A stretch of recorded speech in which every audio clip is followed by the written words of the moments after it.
Aloha friends, it's Craig and Maria here, and we're so excited to talk to you about something that's very confusing in this keto carnivore community. Where does the fat go? Where does the fat that you eat go?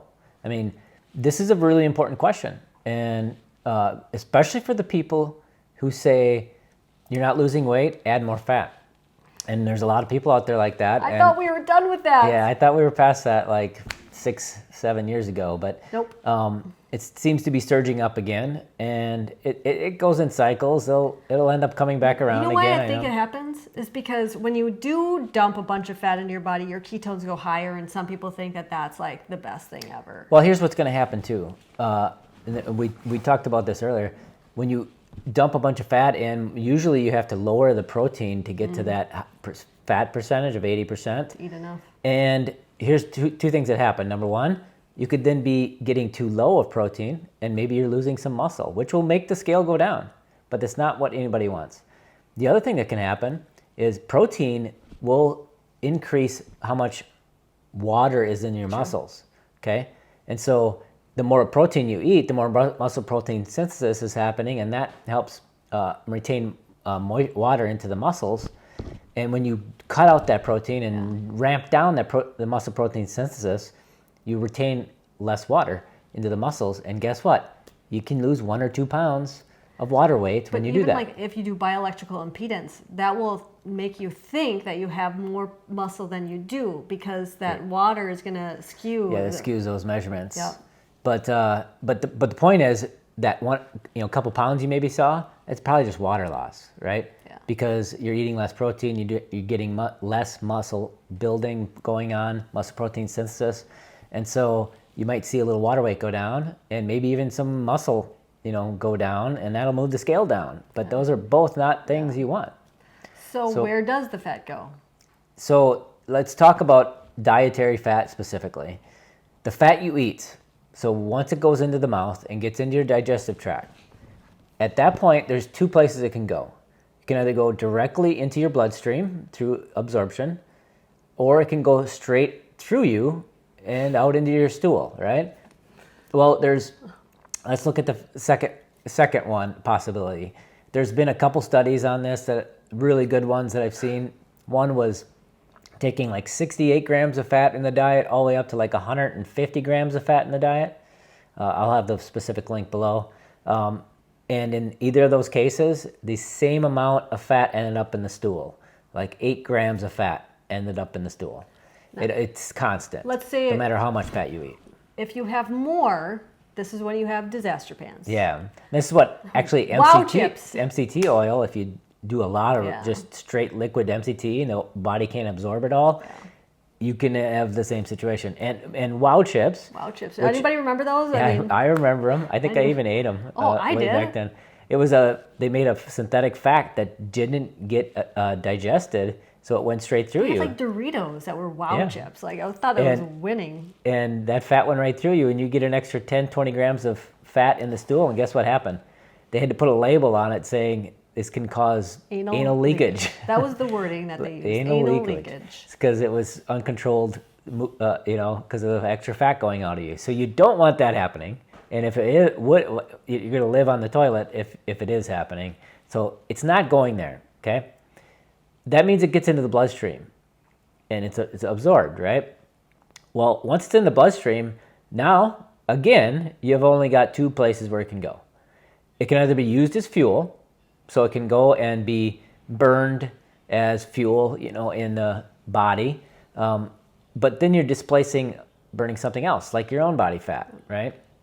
And actually, if they look at it, and they've done the science on this, and they've done the radio marking to see where stuff goes, and when the fat comes into digestion, it goes into a chylomicron, which is like this big old particle filled with fat, and then it goes into storage in your fat cells, in your adipose tissue.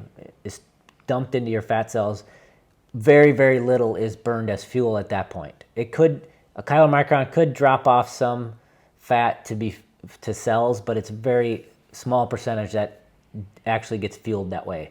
Most of it just goes and gets dumped into your fat cells, and then from there it can come back out as a free fatty acid and get burned directly in your tissues. But almost all of it goes right into your fat cells. So if you're trying to lose body fat and you're upping dietary fat, which all ends up in the fat cell, I mean, it's kind of like having a bucket with a hole in it in the bottom, and you want it to empty faster by dumping more water into the bucket. Like, that's not going to help. So I want to be clear. We don't tell people to eat no fat. yeah, There's definitely like a minimum amount that we want people to get because it's helpful for your gallbladder and hormone health and all that. and you don't want to eat real low calorie, doing like protein sparing every day, because then you get metabolic adaptation, and you don't want that either. We don't have that with all of our clients. I think that's a misconception that we do that, but we don't. And we never do it every day. No, and we just do it for the people that really want fast results or really have insulin resistance anyway. Where was I going with that?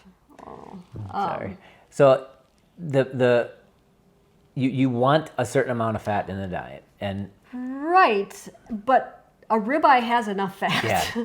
You don't need to add a stick of butter to it. on top of it. And we're also saying, for all of you who do bulletproof coffee, like that's a cup of coffee with butter and coconut Yeah. oil and all that in there, and you think that you're fasting until like 1, you're not, because you just had to process 500 calories of food. 500 calories of food. And we would much rather have you focus on protein, because there are no nutrients in bulletproof coffee, and coffee has a lot of anti-nutrients like mold and all of the problems with coffee. And so I will link some in the show notes. I'll put a link to some great articles on coffee and covering that as well. But if you look at the goals again, so if my goal is to shrink my fat cells, and that could be for a couple reasons. You could have that goal to lose weight, lose body fat, which is a lot of people's goal. You could also have that goal to reverse insulin resistance. If you shrink your fat cells, that will help reverse insulin resistance. And if you have PCOS, that's a form of insulin resistance. And I'll put a link to a video here that talks about how to shrink your fat cells and why it's important for insulin resistance. But if those are your goals and you're not losing weight, the answer is not to up fat, it's to down the fat in the diet. Don't chase ketones if that's what you're doing. That's a complete And don't opposite. chase a percentage. There's no magic that happens when you hit 80% fat in the diet. You know what we never tell people on our YouTube? We have a free macro calculator. It's totally free. It's super helpful, and we'll have that in the show notes. Don't miss that, because it's helped so many people. Yeah, that it's free. It gives you, but you can do your goals, and if you want to add protein sparing or not, and you can select all of that and get good macros for any situation. But at the end of the day, the fat you eat primarily ends up stored in your fat cells. It can then come out and be used as fuel. But again, if you've got this bucket, your fat cells, and you want them to shrink, you want it to drain out the hole in the bottom, pouring more water into the top is not going to speed up that process, okay? And so you need to moderate the fat down a little bit in the diet, and then you'll see more fat loss Focus happening. on protein. Let your body burn its own stored fat for fuel. Yep. Instead of, and one more thing I want to point out, and I think this is important. The people that don't think you can get overweight by eating too much fat, I have a scenario for you. So those same people will consistently tell you that our early ancestors, the Neanderthals, and 50, 100,000 years ago, were apex carnivores, right?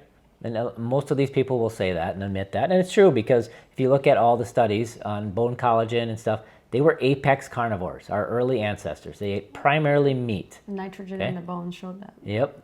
And so what did they do then? If eating just meat and the fat and the protein in the meat, you couldn't gain weight. How did those early ancestors make it through the winter? Because they weren't storing any fat. If eating lots of fat didn't end up storing that fat, they would never make it through the winter. They would never store calories up for the lean winter. And these Neanderthals, They did woolly that. mammoths that they ate and stuff, that was all in like Northern Europe in cold climates. There was no way that they would make it through winter if they didn't store fat eating animals. We've done our own experiments too. Yeah, We certainly have gained weight eating pure fat and little protein. You can do it easily. And we see clients the number of clients we see coming from that stick of butter a day and those and advice, and then coming to us and actually starting to lose weight and feeling better and more satiated is the tons. I mean, we get it daily. Well, so this is why I want to tell people, if you know somebody who's tried the ketogenic diet and it didn't work for them, send them this video and send them to us. Yeah, because we probably have doing it the wrong way. Free information, free recipes, free meal plans for them. Send them this video and say, check these people out because I bet it'll work for you. So that's where the fat goes when you eat it, and I think that's really important for weight loss and for healing. And one last thing, the fat and protein for healing. Yes, you need energy to heal, but you need much more protein, the amino acids to repair. Yep. And guess where all the vitamins and minerals are? Protein. In the protein. And so when you prioritize more protein, you're getting more vitamins and minerals, you're getting more amino acids to repair your body. So there's a lot of healing that's happening there, and the fat is got a little bit of vitamin A, and otherwise it's mostly just energy. There's more nutrients in sugar than there is in MCT oil. In MCT oil, yeah. Yeah. And again, we're not saying don't eat any fat. No. We're saying use the fat as a dial based on your goals. You want to lose weight, dial the fat down. You want to gain weight or maintain, dial the fat up. Well, if you're an athlete, dial it up even more. Yep. So anyway, comment below if you've experienced this yourself. We'd love to hear your testimonies. Thanks, everyone. Bye. If you want to change your life like I've changed mine with food, I would be honored to help you. Many of you don't know that I was twice my size. I had acid reflux. I had PCOS, which is polycystic ovarian syndrome. I had depression. I had IBS, which is irritable bowel syndrome, and food changed my life. And not only did that happen, I get to eat good food, right? Good food. So if you want to eat good food, I have perfected meal plans made by me and personal help with supplements or modifications if you have Hashimoto's, if you have Graves, if you have IBS, if you have PCOS, contact me. I would be honored to help you. You can go to keto-adapted.com and find a lot of different options there for personalized help, or message me by commenting below on this YouTube video, or you can check me out at mariamindbodyhealth.com. Mahalo.